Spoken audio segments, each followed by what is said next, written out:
샬롬. 술 맡은 관원장이 바로가 꿈 이야기를 하자 2년 만에 요셉의 이야기를 왕 앞에서 꺼냅니다. 창세기 41장 9절. 술 맡은 관원장이 바로에게 말하여 이르되 내가 오늘 내 죄를 기억하나이다. 바로께서 종들에게 노하사 나와 떡 굽는 관원장을 친위대장의 집에 가두셨을 때에 나와 그가 하룻밤에 꿈을 꾼즉 각기 뜻이 있는 꿈이라. 그곳에 친위대장의 종된 히브리 청년이 우리와 함께 있기로 우리가 그에게 말하매 그가 우리의 꿈을 풀되 그 꿈대로 각 사람에게 해석하더니 그 해석한 대로 되어 나는 복직되고 그는 매달렸나이다. 왕 앞에서 술 맡은 관원장이 요셉의 이야기를 해요. 이로 말미암아 요셉이 감옥에서 나와서 왕 앞에 서게 되고 왕의 꿈을 해석함으로 말미암아 애굽의 국무총리가 되는 일이 일어납니다. 구원받은 거죠. 자, 보세요. 요셉이 구원받는데 누가 필요했어요? 너가 필요했어요. 너가 필요했단 말이에요. 하나님도 있고 나도 있고 너도 있잖아요. 그런데 하나님이 나를 구원하시더라도 이 너의 증언이 있어야 돼요. 너가 나에 대해서, 저 사람이 나에 대해서 뭐라고 하나님께 말해주느냐. 이게 내가 구원받는 일에 매우 중요합니다. 너가 필요해요. 내가 삶을 어떻게 살아가느냐에 따라서 그 너의 증언이 있단 말이에요. 우리 주변엔 항상 너들이 있어요. 우리의 가족들도 있고 우리의 친구들도 있고 동료들도 있고 교인들도 있고 너가 있어요. 여러분, 그 이웃이 나에 대해서 하나님께 뭐라고 말해주느냐 되게 중요해요. 물론 중보기도, 나를 위해서 기도해 주는 거 더할 나위 없이 중요하죠. 그렇기 때문에 우리가 어떤 기도 제목이 있을 때 단톡방에도 올리고 뭔가 기도를 부탁하고 이거는 매우 중요합니다. 근데 어쨌든 너가 나에 대해서 어떻게 생각하느냐, 내가 평상시에 그 사람들에게 어떻게 했느냐에 따라서 달라지겠죠. 그 사람들이 나에 대해서 좋은 감정을 가져야 합니다. 너는 모든 사람으로 더불어 화평함과 거룩함을 좇으라. 이것이 없이는 주를 보지 못하리라. 뭐 이런 말이 있단 말이에요. 그러니까 뭔가 평상시에 사람들과 잘 지내야 돼요. 너무 잘 지내려고 애써서 잘 지내는 것이 아닌 내가 믿음을 따라서 행한 결과로서의 어떤 화평, 이제 이게 필요한 거예요. 안 그러면 사람의 종이 돼요. 화평 그 자체가 목적은 아니에요. 순종하다 보면 화평하게 되는 거예요. 순종했는데 화평하지 못할 수 있어. 그건 어쩔 수 없는 거예요. 그건 하나님의 손에 있는 거예요. 어찌됐건 내가 하나님 말씀대로 순종하다 보면 가급적 화평하게 되지 그렇게 않게 되지는 않아요. 왜냐하면 우리가 오른쪽 뺨을 떼지면 왼쪽 뺨마저 돌려대고 오리를 가자면 십리까지 가지고, 이게 기본적인 말씀이란 말이에요. 우리가 그렇게 나를 부인하고 나의 욕심을 십자가에 못 박고 그렇게 상대를 배려하고 친절하게 하고 사랑하는데 누가 나에 대해서 안 좋게 생각하겠습니까? 그건 어떤 영적인 세계속에서의 어떤 부딪힘이나 있어야 그렇죠. 그렇기 때문에 이 나의 평상시의 이 삶에 대해서, 타인에 대한 나의 태도에 대해서 이제 너가 좋게 생각해야 되는 거예요. 그러니까 내가 누군가를 볼 때 좋은 마음을 품어야 되는 거예요. 이것이 하나님 앞에서의 마음이거든요. 그러니까 내가 하나님 앞에서 저 사람에 대해서 좋은 마음을 품는 거예요. 물론 하나님이 꿈에 나타나서 야, 저 사람은 어떻게 생각해? 이렇게 말하겠어요? 아니죠. 그리고 내가 너무 감사하면 하나님께 하나님 저 사람 복 좀 주세요. 이렇게 말을 할 수는 있겠죠. 하나님 저 사람 저주해 주세요. 뭐 이럴 수도 있겠지만 다윗의 탄원시처럼 그렇게 할 수도 있어요. 하지만 기본적인 내 마음의 태도, 야, 저 사람 참 괜찮다. 저 사람 참 좋다.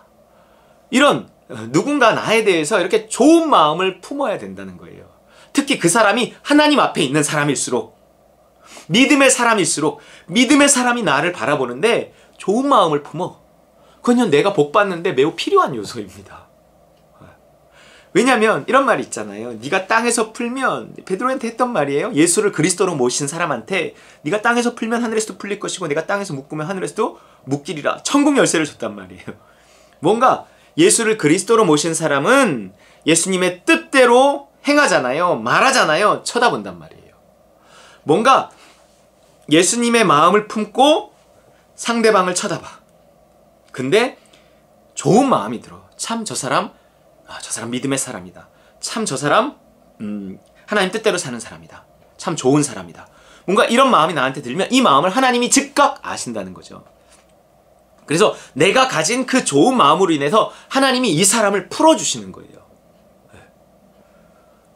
지금 이 술 맡은 관원장이 어떤 기능적으로 요셉이 꿈을 잘 푸니까 그것 때문에 요셉의 이야기를 한 것일 수는 있겠지만, 그래도 자기가 요셉한테 신세를 졌는데 2년 동안이나 잊고 지냈던 것도 기억이 나고 그 사람이야말로 뭔가 여기에 적합한 사람이다라는 생각이 딱 드는 거예요. 이게 되게 중요해요. 그래서 임금에게 추천하는 거잖아요. 마음에 안 드는 사람을 추천하겠습니까? 아니잖아요. 뭔가 그래도 마음이 있는 사람을 추천한단 말이에요. 그러니까 누군가 나를 이렇게 추천할 수 있어야 돼요. 누군가 나에 대해서 좋은 마음을 평상시에 가지고 있어야 돼요. 그런 사람이 구원받아요. 하나님께도 복을 받고 삶도 어떤 상황 속에서 이렇게 풀립니다. 근데 내가 평상시에 누군가와 이렇게 좋은 관계를 맺지도 못하고 좋게 보이지도 않아. 그러면 기회가 나한테 이렇게 잘 오지도 않아요. 뭔가 하나님도 나에게 어떤 기회를 잘 주지 않고 사람에 의해서 올 수 있는 기회도 자꾸 막힌단 말이에요. 아유, 그 사람은 안 돼. 이렇게 돼버리는 거예요. 아유, 그 사람은 근데 좀 이런 면이 있어. 아유, 그래서 난 좀 그래. 이렇게 하면 누군가가 야, 저 사람 한번 내가 추천해볼까? 그거 꽤 괜찮은 일인데? 근데 말이야, 저 사람 평상시에 이게 거짓말을 하더라고. 예를 들어 이렇게 우유부단하더라고. 이렇게. 그러면 이게 딱 막혀버려요. 일단 그런 게 있더라고요. 누구나 다 그런 완벽한 사람은 없으니. 그러나 내가 어떻게든지 어떤 사람 앞에서, 내가 하나님 앞에서 서 있지만 또 하나님 앞에서만 서 있는 사람은 없단 말이에요. 다 우리는 사람과의 관계 속에 있단 말이에요. 그래서 그 관계 속에서 내 믿음을 평상시에 보이고 믿음에 순종하고 믿음대로 섬기고 정말 하나님의 말씀대로 사랑하고 내 이웃을 내 몸과 같이 사랑하라 그러잖아요. 뭔가 그렇게 했을 때 그것이 어떤 순간 내가 뭔가 이렇게 복을 받고 하나님께 내가 기회를 얻고 내가 구원받고 심지어 저 심판대 앞에 가서도 하나님이 나를 심판하시는데 누군가의 증언을 들을 수도 있어요. 야, 저 사람은 어떻게 생각하냐? 이렇게.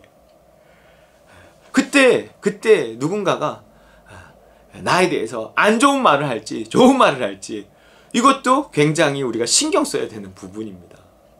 여러분, 너가 없이 내가 구원을 못 얻는다는 사실은 굉장히 중요해요. 사람이 마음으로 믿어 의에 이르고 입으로 시인하여 구원에 이른다 그랬어요. 네. 여러분, 입으로 시인하는 게 뭐예요? 나는 예수님을 믿습니다 라는 것을 표현한다는 거잖아요. 나 혼자 하는 게 아니에요. 누군가의 앞에서, 증인 앞에서 내가 시인하는 거란 말이에요. 그러면 그 증인이, 결혼식이라는 것이 내가 이 사람을 사랑해서 내가 결혼합니다, 우리는 공식적으로 부부입니다 라는 걸 많은 증인 앞에서 보여주는 거잖아요. 시인하는 행위란 말이에요. 그런 것처럼 물론 결혼식이 없다고 혼인관계가 성립되지 않는 것은 아니지만 이 신앙 고백이라는 것은 먼저 믿은 사람 앞에서 내가 나중 믿은 사람인데 나도 믿습니다 라는 걸 그 증인 앞에서 내가 시인하는 행위. 그게 그거잖아요. 마음으로 믿어 의에 이르고 입으로 시인해야 구원에 이르는 거예요. 비로소 내가 마음에 믿었다 그래서 되는 게 아니에요. 입으로 시인하고 표현하고 이렇게 해야 된단 말이에요. 그러니까 그 표현할 수 있는 상대방, 나의 표현을, 나의 시인을 들어줄 수 있는 너가 없으면 구원도 못 받는 거예요. 여러분, 혼자서는 안 돼요. 예배라는 것도 마찬가지예요. 예배라는 것이 내가 혼자서 집에서 영상을 보고 예배를 드릴 수도 있을지 모르지만, 있겠지만 그거보다는 어쩔 수 없는 상황 속에서는 그럴 수 있겠죠. 그러나 가급적 그 상황 속에서도 모여서 예배하는 것을 사모해야 돼요. 왜냐하면 모인다는 것은 서로가 서로에게 증인이 된다는 거예요. 내가 예배에 참석하고 성찬에 참석하고 이런 모습이 이 사람이 믿는 사람이구나 라는 것에 대한 하나의 고백으로 옆 사람에게 보여진다는 거예요. 이렇게 나의 신앙이 누군가에게 비춰져야 돼요. 보여져야 돼요. 내가 믿는 사람임이 자꾸 시인돼져야 돼요. 그때 누군가 증인이 있어야 돼요. 그래야 나도 내 행위를 보지만 남도 내 행위를 보면서 내 신앙이 더 견고해져요. 그렇지 않으면 나 혼자 예배드리고 아무도 내가 믿는지 몰라. 내가 믿음의 행위를 하는 거 신앙의 고백을 하는데 아무도 뭐 못 봐. 그러면 내 신앙이 흔들립니다. 이게 참 그래요. 이게 누군가 본다 라는 것이 굉장히 중요합니다. 양자 물리학에서도 본다, 봐야 뭔가가 이렇게 파동이 입자가 된다 그래요. 과학에서도. 그러니까 보기 전까진 존재하지 않는다. 심지어 이렇게 표현하기도 합니다. 그렇기 때문에 누군가가 나의 신앙의 고백을 보고 듣는 것이 내 신앙이 확정되고 견고해지고 자라나는데 필요하다는 거예요. 지금 술 맡은 관원장이 요셉을 봤고 그 본 것에 대해서 하나님께 증언해주고 있습니다. 이 너를 통해 요셉이 건진받는단 말이에요. 하나님이 요셉을 그냥 감옥에서 건져준 게 아니라 너를 통해서 건져줬단 말이에요. 그러니까 너가 중요해요. 2년 전에 한 선행이 중요해요.